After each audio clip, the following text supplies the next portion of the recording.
도대체 영어에 스트레스 많이 받는 분들이 많으시죠? 영어 잘하는 법 시작하겠습니다. 수세기 동안 이 영어는 반인류의 숙적인 것 같습니다. 잊을만 하면 괴롭히기도 하고 일단 보면 바짝 긴장부터 하게 되기도 합니다. 오늘은 유명 유튜버들이 말하는 영어를 잘할 수 있는 비법을 모아 소개해드리도록 하겠습니다. 당장 필요하지는 않더라도 일단 들어두면 서서히 나도 모르는 사이에 시야와 사고가 넓어지는 팁들이 곳곳에 들어 있습니다. 구독과 알림 그리고 행복한 소통해주세요.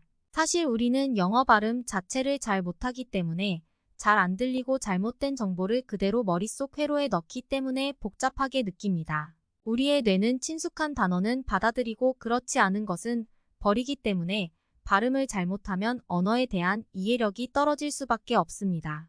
Because we have filters in our brain that filter in the sounds that we are familiar with and they filter out the sounds of languages that we're not. 한번 해봐서 안 되는 일을 심기일전해서 다시 덤비고 해도 또 안 되면 내가 그것을 어려운 일로 받아들여.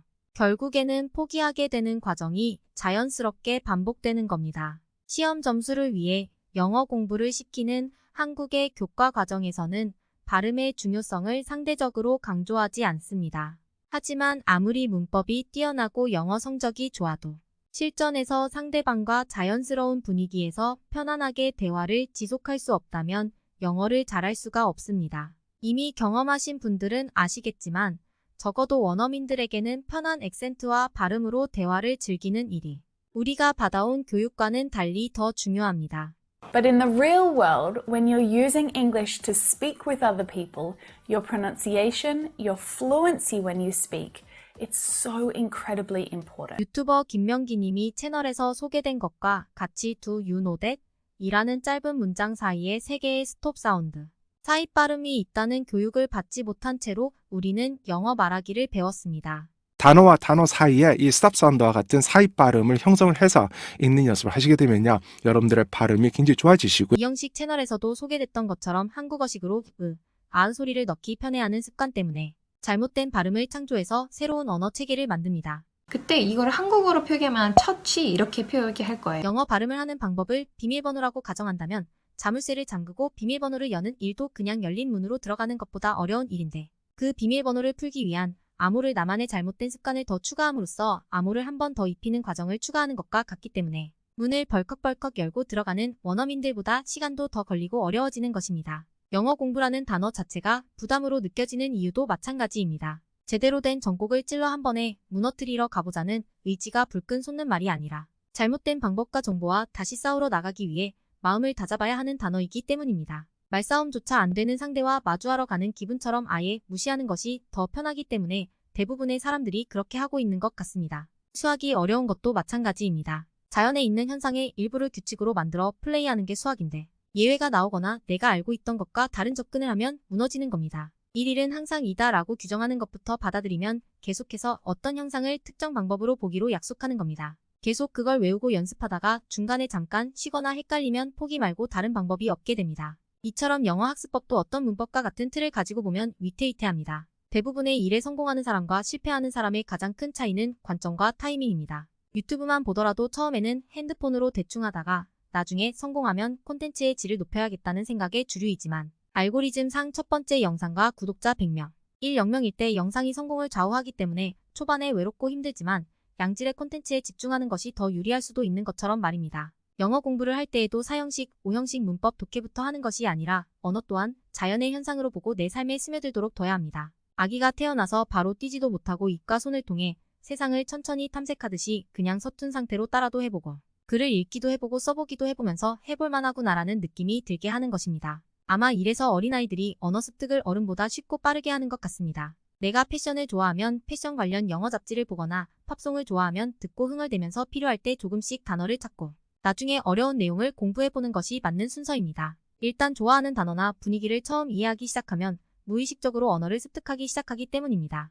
When you first understand the message, you will acquire the language unconsciously. And this is really, really well documented now. It's something called comprehensible input. There's 20 or 30 years of research on this. Stephen Krashen, a leader in the field, has published all sorts of these different studies. And this is just from one of them. The purple people were people who had learned by grammar and formal study. The green ones are the ones who learn by comprehensible input. 그 나라 문화를 즐기며 그 나라 사람들과 소통하려는 노력이 먼저 되었을 때 쉽고 빠르게 언어를 습득할 수 있다는 것을 깨달아야 합니다. 시험을 위한 영어를 할 필요가 없는 성인이 된 여러분들도 학창시절 해왔던 영어 공부법에서 접근을 달리하실 수 있다면 충분히 영어를 마스터하실 수 있다고 믿는 부분도 이 부분 때문입니다. 먼저 그 사람의 문화를 이해해주고 사랑을 담아 대화할 수 있는 상대부터 찾는 것입니다. 팬데믹 때문에 또는 환경 때문에 여의치 않다면 멘토나 스승 친구를 온라인을 통해 찾는 것도 방법이 될 수 있습니다. 확실히 영어권 국가 사람들과 온마이너스 오프라인으로 자주 마주칠 기회를 만들 수 있다면 여러분에게도 이 같은 효과가 나올 수밖에 없다고 생각합니다.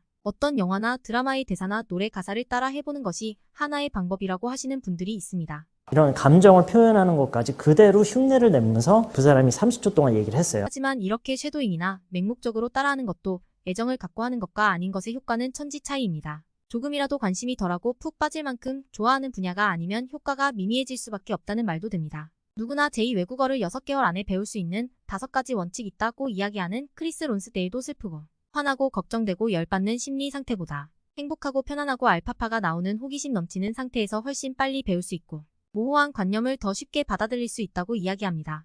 And the final principle is state, psychophysiological state.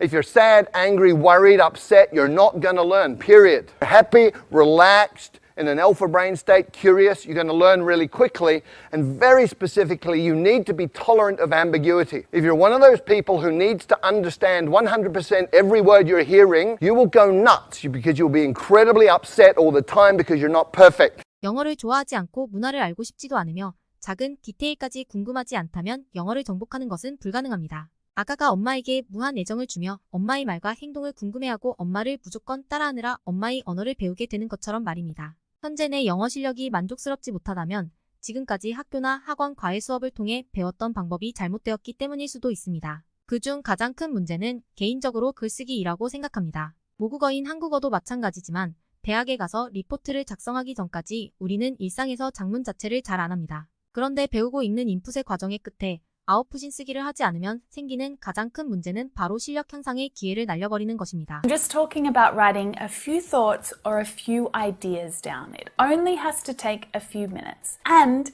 nobody ever has to see it.